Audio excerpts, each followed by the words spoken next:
सरगम पंत और आप सभी का स्वागत है हमारी खास पेशकश गुरु मंत्र में। और आज हमारे साथ हैं देश के सबसे बड़े गुरु astro scientist D Vashishtha ji. आपका बहुत बहुत स्वागत है गुरुदेव। दादा खुशियां दे, सदा सुखी रखे भगवान। जिंदगी बहुत ही लंबी होती है और इस जिंदगी में अगर हमें किसी का सबसे ज्यादा साथ चाहिए होता है तो अपने जीवन साथी का। लेकिन बहुत सी बार परिस्थितियां कुछ ऐसी आ जाती हैं कि हस्बैंड वाइफ यानी पति पत्नी के बीच में हमेशा झगड़े ही होते रहते हैं। पर क्या आपको मालूम है कि इसका आपकी कुंडली और आपके ग्रहों से बहुत ही ज्यादा गहरा रिश्ता होता है। आज हम उसी के बारे में बात करेंगे,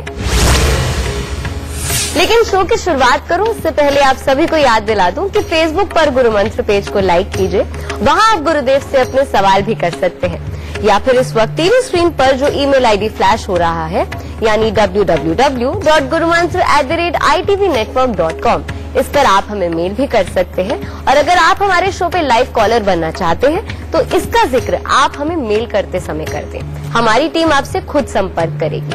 और अगर आप गुरुदेव से सीधा संपर्क करना चाहते हैं तो टीवी स्क्रीन पर इस वक्त जो फोन नंबर फ्लैश हो रहा है उस पर आप कॉल कर सकते हैं और गुरुदेव से सीधा संपर्क कर सकते हैं। और अगर आपके पास पैसे नहीं हैं और आप अपने भविष्य के बारे में जानना चाहते हैं तो उसके लिए आप गुरुदेव के संस्थान जाकर निःशुल्क अपने भविष्य के बारे में जान सकते हैं। इससे ज्यादा तरीके आपको और कहाँ मिलेंगे। गुरुदेव, आज बात पति पत्नी के संबंधों की हो रही है, उनके बीच के झगड़ों की हो रही है। इस दुनिया में ऐसा कोई व्यक्ति नहीं है जो चाहता हो कि उसकी और उसकी पत्नी के बीच में झगड़े हो, लेकिन ना चाहते हुए परिस्थितियां कुछ ऐसी बन जाती हैं कि बात बात पे पति पत्नी के बीच में मनमुटाव हो जाता है, झगड़े होते हैं और उसका सबसे पहला कारण होता है शक। इसका हमारे ग्रहों से क्या संबंध होता है? रजय, सब कुछ ही ग्रह नहीं करते। जन्म कुंडली के अंदर 12 घर भी होते हैं, 12 राशियां भी होती हैं।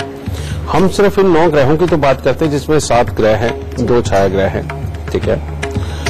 लेकिन ये जो 24 का आंकड़ा और पड़ा हुआ है कि 12 राशियां हैं और 12 घर हैं। घरों का काम अपना अपना है, अलग अलग है। राशियों का काम भी अपना अपना है और वो घरों से अलग है। समझिए, ये बहुत ही मायने रखता है, ठीक है।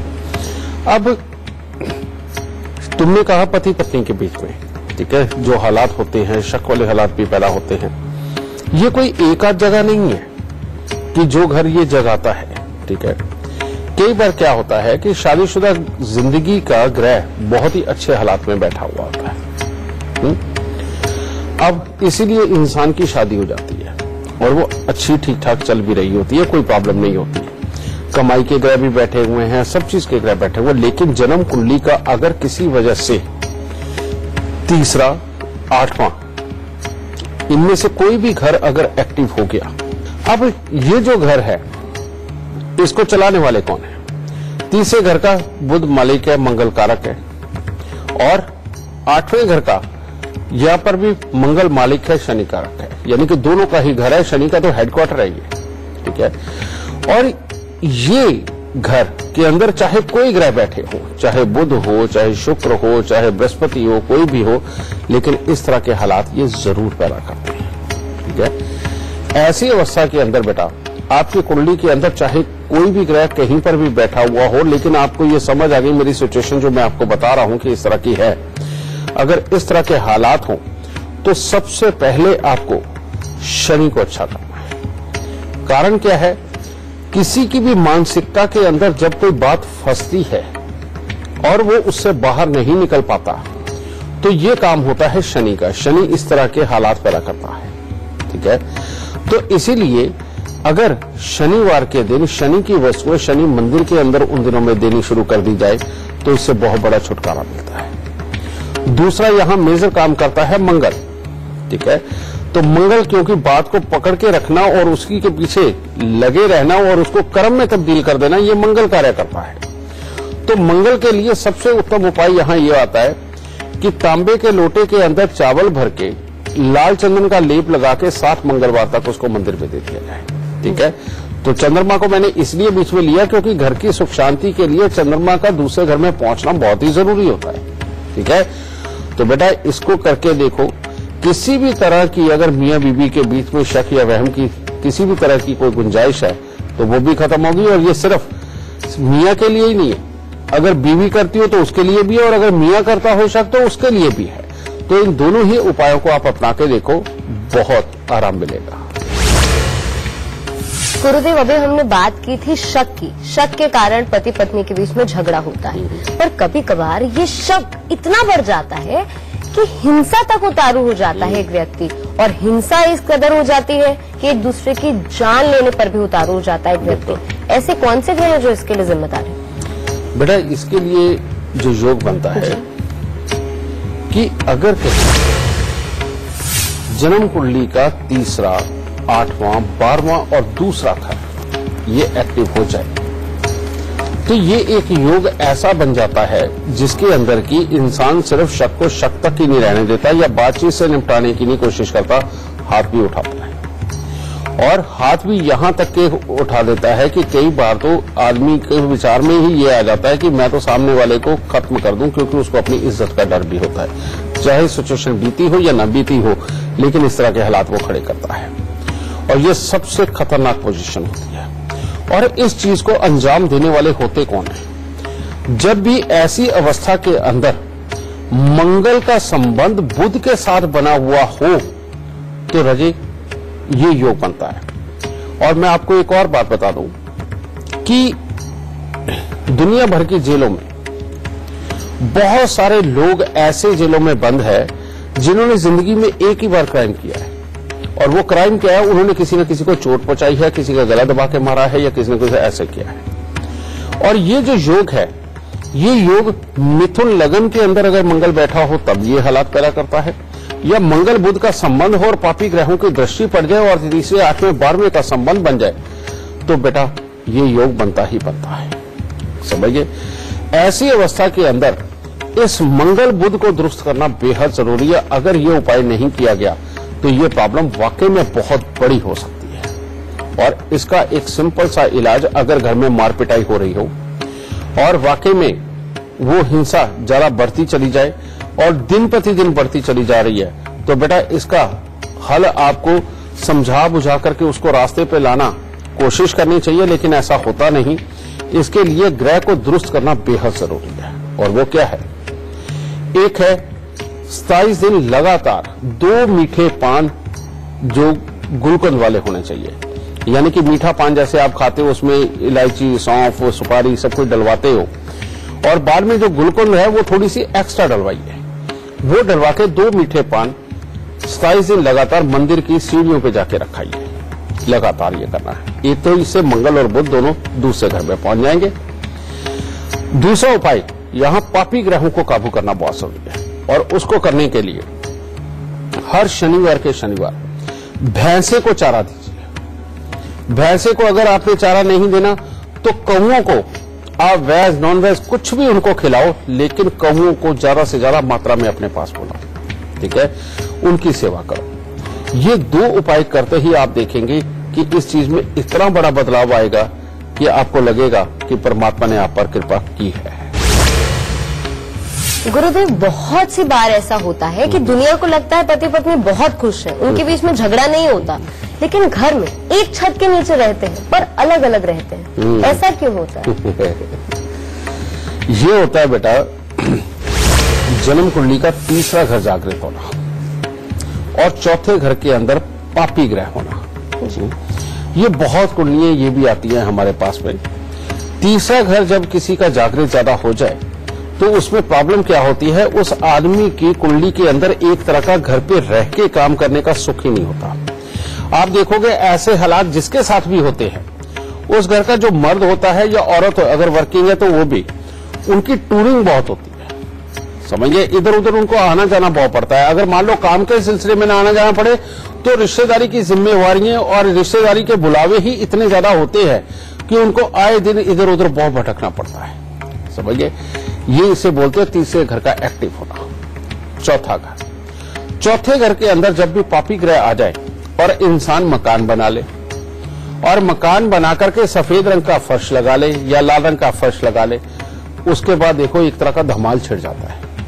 फिर क्या होता है? दुनियादारी के सामने तो गले में बाहें डाल के भी घूमना और सबको दिखावा करना कि मियां बीबी बहुत अच्छी कंडीशन में है, लेकिन जैसे ही घर में आना एक का मुंह उधर दूसरी तरफ होगा, एक का पश्चिम की तरफ में होगा, और ऐसे में एक दूसरे में कमियां निकालना, जो दबी जुबान से हफ्ते में 1-2 बार बोलना उनकी कमी, लेकिन वैसे हफ्ता भर कोई बात भी नहीं करना। समझिए बेटा, बड़ी अटपटी जिंदगी हो जाती है कि अपने घर पे रिश्तेदार आ जाए तो हंस के बोलना पड़ना है, और वो मजबूरी है। समझिए, और रिश्तेदार अगर नहीं आया तो बेटा चुपचाप अपने कमरों में लगे रहना और बुलाने की कोशिश भी ना करना। बड़ी गंदी जिंदगी के मालिक हो जाते हैं। इसीलिए यहां पर सबसे पहले अपने चौथे घर को अच्छा करना। चौथे घर को अगर अच्छा करना है तो उसके लिए सबसे घर का जो उत्तर पूर्व कोना है वहां पर टॉयलेट, बाथरूम, वहां पर गेट और सीढ़ियां वगैरह भी नहीं हो। समझिए, कोशिश यही करनी है। और अगर है भी तो वहां किसी भी तरह का कबाड़ वगैरह ना हो, किसी भी तरह का इन्वर्टर, बैटरी और मीटर वगैरह ना हो, और किसी भी तरह की और कोई बुरी चीजें जो स्मेल करती हों ऐसी नहीं रखनी चाहिए। वहां पर तो उल्टा 4 पानी के मटके भर के रखने हैं, जिसके पानी को इस्तेमाल भी कर सकते हो, बार बार मटकों को भर भी सकते हो। और फिर 43 दिन लगातार 4 मुट्ठी साबुत बादाम लेकर के बेटा वो गरीबों को दान देता हो। गुरुदेव, बहुत सी बार ऐसा होता है कि पति पत्नी के झगड़े की वजह से जो पूरा झगड़ा है ये कोर्ट कचहरी तक पहुंच जाता है और बात डिवोर्स तक पहुंच जाती है। बिल्कुल। ऐसा क्यों होता है? बेटा, मैं बहुत बार बोलता हूं कि अगर जन्म कुंडली के अंदर शनि देव की दृष्टि राहु के ऊपर पड़ गई तो समझ लो या तो हॉस्पिटल जाना पड़ेगा और या पुलिस कोर्ट कचहरी की तरफ इसका रुख जाएगा। अब ये एक योग ऐसा है कि जिसके अंदर दूसरे ग्रह कहां पर बैठे हैं, दूसरे घर क्या दे रहे हैं, ये मायने ही नहीं रखता। एक तो ये वाला हिस्सा है बेटा, और दूसरा हिस्सा एक ये है कि अगर कहीं जन्म कुंडली में शादीशुदा जिंदगी का जो ग्रह है, समझिए, या 7वें घर में बैठा हुआ जो ग्रह है वो तीसरे घर में और 12वें घर में उसकी राशि आ रही हो, तो ये हालात होने बिल्कुल संभव हो जाते हैं। ठीक है, ये 2 सिचुएशनें ऐसी हैं जो कि कोर्ट कचहरी, हॉस्पिटल कुछ भी करवा सकती है। और इसी योग के अंदर अगर घर के अंदर साउथ वेस्ट के अंदर खास तौर पे आप टॉयलेट, बाथरूम बना लेते हो, या वहां पर साउथ वेस्ट के अंदर चूल्हा रख के वो जलाते हो अगर आप, तो बेटा ये सिचुएशन तब भी पैदा हो सकती है। ठीक है, और इसी तरह से घर के नॉर्थ ईस्ट के अंदर अगर आप कुछ कोयले की बोरियां वगैरह रख लेते हो, साथ में तेजाब वगैरह या नील वगैरह ऐसी कोई चीजें रखते हो, या कोई भी ऐसी चीज जो गैस के रूप में हो या वाष्प होने वाली हो जल्दी, या पेट्रोल वगैरह भी जो रख लेते हैं, ये चीज हो, तो तब कुंडली में योग हो ना हो तो ये हालात अपने आप ही खड़े हो जाते हैं। और सबसे बुरा योग, कुंडली में योग चाहे जैसे मर्जी बैठे हों, अच्छे या बुरे, अगर घर की छत के ऊपर कोई ईंधन वगैरह रखा हुआ है, यानी कि लकड़ी वगैरह, उपले वगैरह, इस तरह की चीजें, और बरसात में भीग के वो खराब भी हो गई, या जंग लग गया, या काले पड़ गए, कुछ भी इस तरह के हो गया, तो उसके बाद भी ये योग कभी भी उत्पन्न हो सकता है। तो ये जो सिचुएशन है बेटा, इसके अंदर वाकई में इंसान का पैसा घर से बाहर के जो संस्थान है वहां पर खर्च होना होता है, तो वो हॉस्पिटल भी है और वो पुलिस कोर्ट कचहरी भी है। सही मायने में आदमी का पांव बाहर ही रहे और जबरदस्ती उसे बुलाया जाए, ये दोनों ही सिचुएशनें वही क्रिएट करती हैं। तो इसको ठीक करके चलना बेहद ज्यादा जरूरी होता है।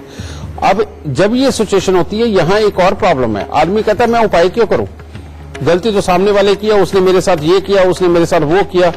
अरे बेटा, कुछ नहीं होता, इंसान कोई गलती नहीं करता। कभी भी आप देखिए, जिसके साथ आपका झगड़ा है, क्या उसको सारे बुरा बोलते हैं? क्या सबने उसे दुनिया में से त्यागा हुआ है? नहीं, ऐसा नहीं। उसके अपने दोस्त है, तुम्हारे अपने दोस्त है, उसको अच्छा कहने वाले अलग लोग हैं, तो तुम्हें अच्छा कहने वाले अलग लोग हैं। समझिए, ये सिर्फ तुम लोगों का मानसिक तकरार ही ऐसा बना है कि जो तुम्हें अच्छा लगता है वो उसे नहीं लगता, जो उसे अच्छा लगता है वो तुम्हें नहीं लगता है। इस तरह की सिचुएशन है।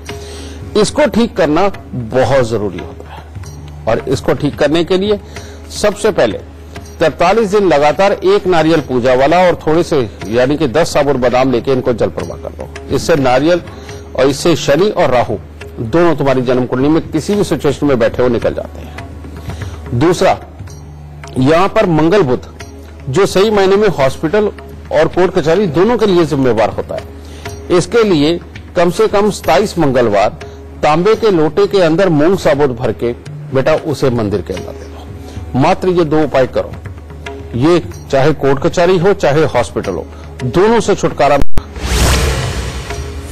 गुरुदेव, इस विषय पर चर्चा जारी रखेंगे, पर इस वक्त हमारे साथ नई दिल्ली से सुधीर जुड़ गए हैं।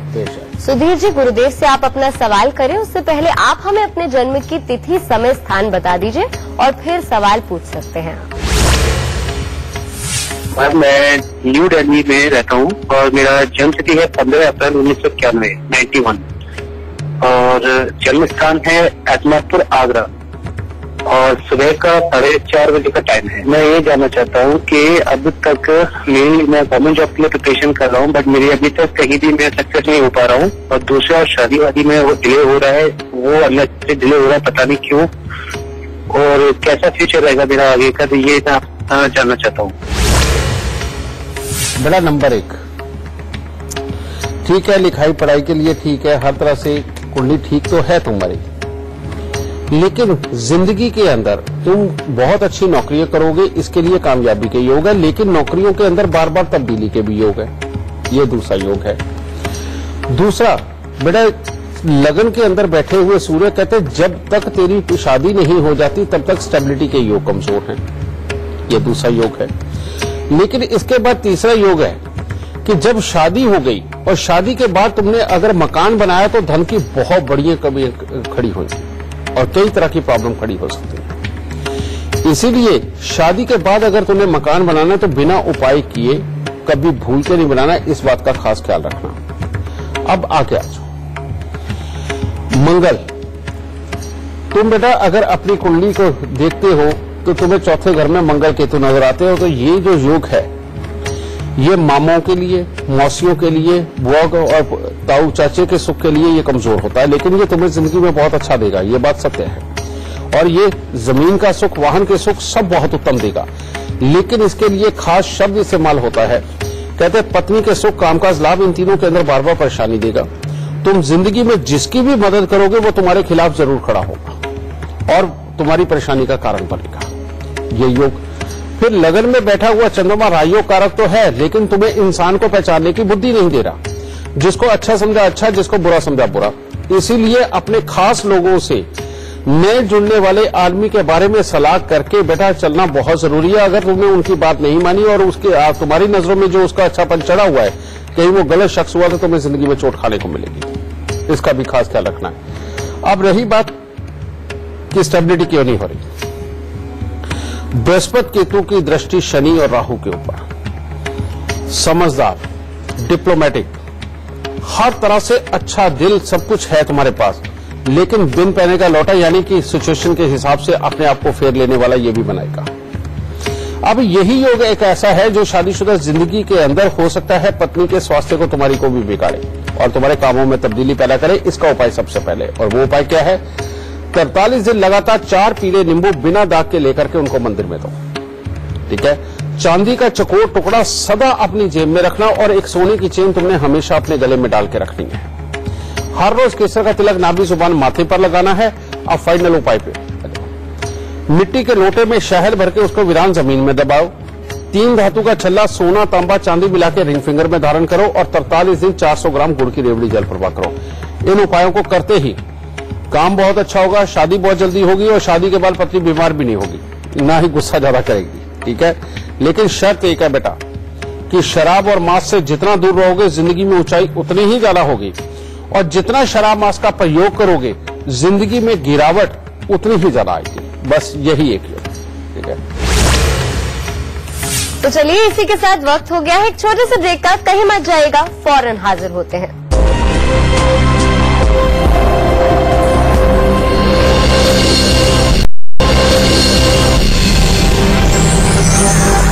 ब्रेक के बाद आप सभी का बहुत बहुत स्वागत है और आप देख रहे हैं गुरुमंत्र का पति पत्नी स्पेशल एपिसोड। गुरुदेव, ऐसा क्यों होता है कि जब हस्बैंड वाइफ में से एक इंसान बहुत आलसी होता है, दूसरा बहुत एक्टिव, तो लड़ाई झगड़े होने शुरू हो जाते हैं? हाँ बेटा, ये वाला खेल तो ज्यादातर घरों में मिलता है, ज्यादातर घरों में। उसके अंदर या तो हस्बैंड ऐसा होता है कि उसको सिर्फ दिन में 10 बार चाय चाहिए, 3 बार खाना चाहिए, बाकी उसे अपनी मौज मस्ती और अपने यार दोस्त चाहिए, काम नहीं करना। और इसी तरह से औरतें भी होती हैं, औरतों को भी नींद कईयों को बड़ी प्यारी होती है, कईयों को सिर्फ अपना अपना जो माहौल होता है सिर्फ उसको देखती है, उसके अलावा घर का काम करना उनको ज्यादा अच्छा नहीं लगता, तो उसकी वजह से ये क्लैशेस पड़े ही रहते हैं। ये जो हालात होते हैं, ऐसे में क्या होता है कि दोनों में से किसी एक का जन्म कुंडली के अंदर 7वें घर के अंदर पापी ग्रहों ने अपना पूरा खेल रचाया होता है। और शुक्र को ऋण देने वाले यहां पर 3 ग्रह हैं, एक है केतु, दूसरा है सूर्य और तीसरा है राहु। ठीक है, अब यहां पर केतु के द्वारा या सूर्य के द्वारा या राहु के द्वारा जो शुक्र का पितृ दोष लगता है, वो ये हालात उत्पन्न करता है कि जीवन साथी आलसी मिलता है। दिल का बहुत अच्छा होगा, सब कुछ ठीक है, लेकिन काम पूरे करने में कहीं ना कहीं प्रॉब्लम ये पैदा करता ही करता है। और उसके अपने इतने जबरदस्त तर्क होते हैं कि आप उसे कह भी नहीं सकते। अगर आपने कह दिया ना कि तू ये नहीं करता, अच्छा मैं ये काम नहीं करता, तुम देखो मैंने ये भी किया, मैंने वो भी किया, वो 50 चीजें ऐसी गिना देगा कि सामने वाले को चुप ही होना पड़ेगा कि इसको छेड़ने से अच्छा ही है कि मैं चुप ही रह लूं, वो ज्यादा अच्छा वक्त बीत रहा है। समझिए, ये बेटा शुक्र के पितृ ऋण के कारण ये हालात उत्पन्न होते हैं। और इसके लिए बहुत ही अच्छा और बहुत सटीक उपाय है, और वो है साल में एक बार 100 गायों को चरी या ज्वार, सिर्फ चरी या ज्वार ये लेकर के बेटा गाय को खिलाना, 100 गायों को एक साथ एक ही दिन में, ये साल में एक बार कर दो। उसके बाद में अगर कहीं आलस सिर्फ इतना है कि नींद बड़ी प्यारी है और उसके बावजूद भी जीवन साथी को शरीर कोई ना कोई कष्ट लगा रहता है, तो बेटा पापी ग्रह का इलाज करना। और वो इलाज क्या है कि हर बुधवार के दिन 7 नारियल लेकर के उनको जल प्रवाह कर दो। ठीक है, हर बुधवार के दिन, और ये 27 हफ्ते कर दो। और अगर कहीं सिचुएशन ऐसी है कि अपनी मानसिकता की वजह से, नेगेटिव सोचने की वजह से आलस्य के अंदर जाना और हर माहौल के अंदर कमी निकालना और कुछ करना ही नहीं, यानी कि चिड़चिड़ भी साथ ही लगी रहनी और आलस भी साथ ही लगा रहे, अगर इस तरह का जीवन साथी हो तो ये सूर्य की प्रॉब्लम है। तो ऐसी अवस्था में 27 दिन लगातार तांबे का चकोर टुकड़ा लेके उसके ऊपर केसर का तिलक लगा के उसको घर से पूर्व दिशा की तरफ जो भी खाली जमीन पड़ती हो वो उसमें जाके दबा के आना, ये 27 दिन लगातार करना पड़ेगा। तो बेटा ये एक तरह के पक्के उपाय हैं, करके देखिए, जीवन साथी की तरफ से पूरा सुख प्राप्त होगा। तो चलिए इससे पहले आगे बढ़े, हमारे साथ अमित जुड़ गए हैं, राजस्थान से जुड़े हुए अमित। अमित, गुरुदेव से आप सवाल करें उससे पहले आप हमें अपने जन्म की तिथि, समय, स्थान बता दीजिए और इसी क्रमांक में बताइएगा, फिर सवाल पूछ लीजिए आप। 22 मई 1980 दोपहर 2:15, हनुमानगढ़, राजस्थान।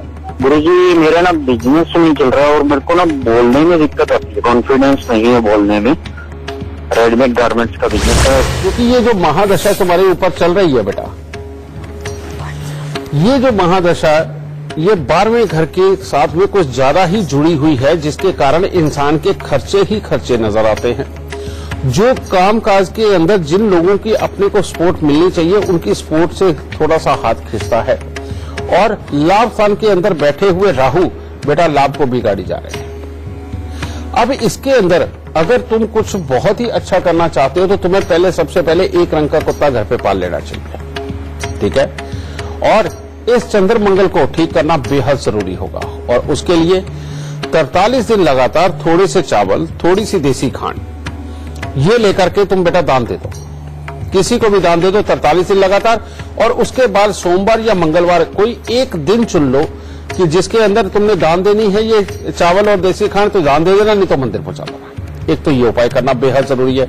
फिर मैंने तुम्हें एक उपाय बताया होगा, जो तुम अगर पुराने समय से जुड़े हुए हो, कि तांबे की गागर में 4 किलो चावल, 4 किलो चने की दाल भर के जल प्रवाह करना और एक चांदी का बर्तन लेकर के वो घर की नींव में दबाना। अगर तुमने ये उपाय कर लिया है तो मतलब ही नहीं तुम्हारे काम कभी रुके, वो किसी न किसी रूप में तुम्हें फायदा पहुंचाते रहेंगे और रुपया पैसा देते रहेंगे। ठीक है, साल में एक बार 4 नारियल पूजा वाले लेकर सरसों के तेल का तिलक लगा के, काले तिल लगा के बेटा उनको मंदिर के अंदर देते रहो। और गले में से सोना कभी मत उतारना, किसी भी प्रकार की विभूति का तिलक नहीं लगाना, ताबीज माला समझ गए, या किसी भी तरह की माला रुद्राक्ष की हो, मोती की हो या तुलसी की हो, बेटा ये भूल के भी अपने गले में धारण मत करना, ठीक है। सोने चांदी का कोई परहेज नहीं। तो इतने से उपाय ही तुम्हें जिंदगी के अंदर बहुत कुछ देने वाले हैं। एक बात और बताना चाहूंगा कि अगर तुम्हारे घर के उत्तर पश्चिम के अंदर थोड़ा सा अंधेरा करके रखो, उस तरफ से बहुत ज्यादा रोशनी के साधन अगर ना हो, तो बेटा तुम्हें कई गुना ज्यादा ये शनिदेव फल देंगे, ठीक है। तो इसीलिए घर के उत्तर पश्चिम कोने को खास तौर पे साफ सुथरा बना करके उस तरफ कुछ अंधेरा कायम करो, बहुत ज्यादा रोशनी उस तरफ में ना हो। फिर देखिए ये शनिदेव किस तरह से भर के देते हैं। खुश रहता। गुरुदेव, इससे पहले आगे बढ़े, फेसबुक कॉलर लेने का वक्त आ गया है, क्योंकि कई तमाम दर्शक हैं जो हमारा कार्यक्रम गुरु मंत्र हर रोज देखते हैं और गुरुदेव से अपने सवालों का आंसर चाहते हैं। तो उनमें से एक की कुंडली है। बेशक जी। जन्म तिथि है 14 अक्टूबर 1994। 14 अक्टूबर 1994। जी। समय है 8:25 सुबह के, नई दिल्ली। क्या सवाल क्या है? जी, करियर कैसा रहेगा?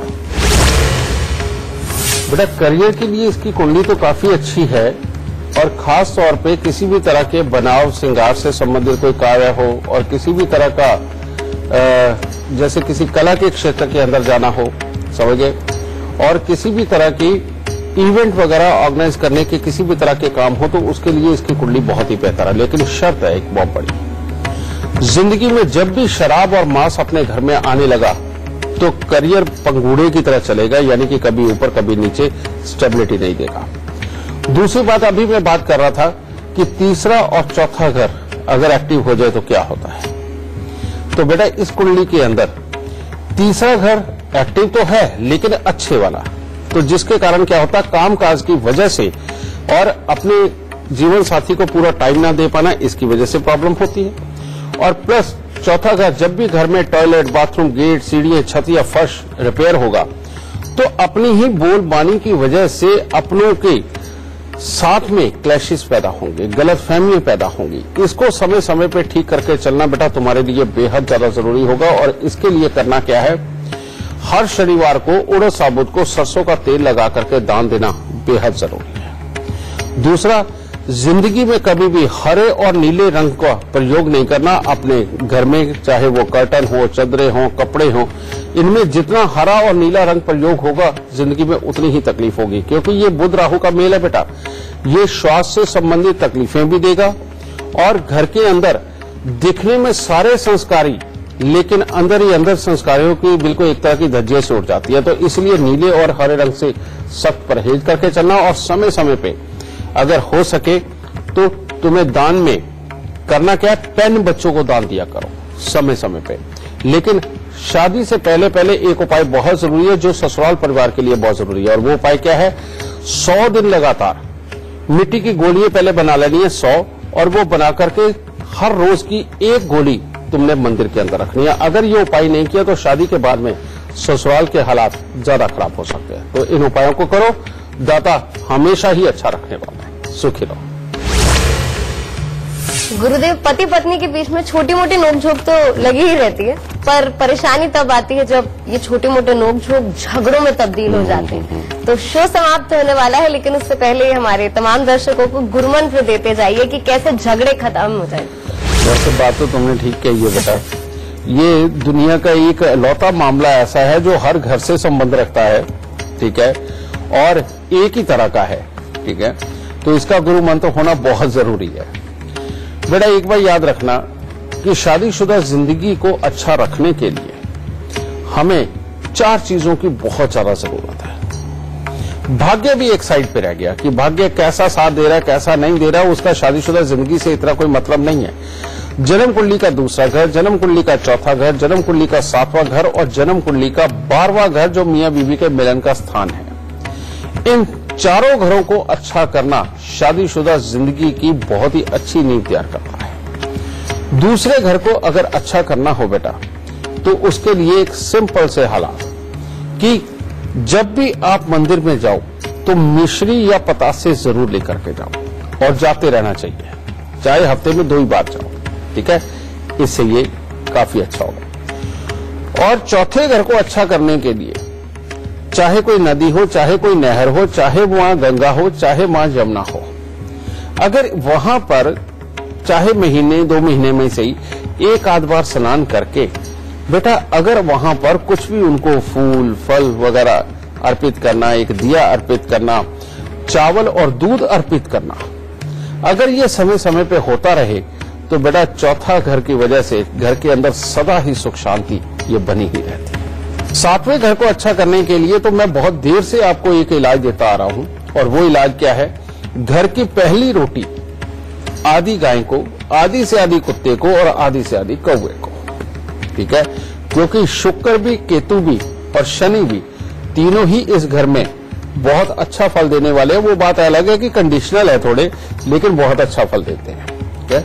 अब रह गया 12वां घर। 12वें घर को अच्छा करने के लिए सबसे पहले बेटा कई लोगों को आप देखते होंगे घर की छत के ऊपर इतने सारे पेड़ पौधे लगा लेते हैं, बिल्कुल गलत है। घर की छत के ऊपर बुध का रहना बहुत खराबी देता है, जो काम के लिए भी और गृहस्थी के सुखों के लिए भी। इसके घर की छत के ऊपर बेटा पेड़ पौधे ज्यादा ना हो तो ज्यादा उत्तम है, और अगर हो भी तो कम से कम उसमें कैक्टस, कांटे वाले किसी भी प्रकार के फूलों वाले पौधे जिनमें चौड़े चौड़े पत्ते आते हैं, वो बेटा ये बिल्कुल नहीं होना चाहिए। हमने पिछले दिनों के अंदर बहुत घरों में इस तरह का भी पाया बेटा कि एक लाल रंग के फूल खिलते हैं, मैं नाम भूल गया उसका, और लंबे लंबे उसके कांटे होते हैं। ये जिनके घरों की छतों पे होते हैं वहां मियां बीबी में पंगा पड़ा ही रहता है, ठीक है।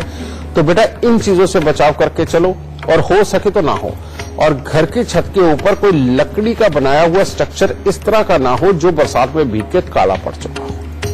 तो ये 12वें घर को अच्छा करो, चौथे, दूसरे और 7वें को अच्छा करो। शादीशुदा जिंदगी कभी हिल भी नहीं सकती और सदा ही अच्छा फल देगी। और घर का खास तौर पे साउथ वेस्ट कॉर्नर, इसके लिए बहुत बड़ी बात है, ये जितना सुंदर, जितना भव्य, जितना खुशबूदार होगा शादीशुदा जिंदगी उतनी ही अच्छी है।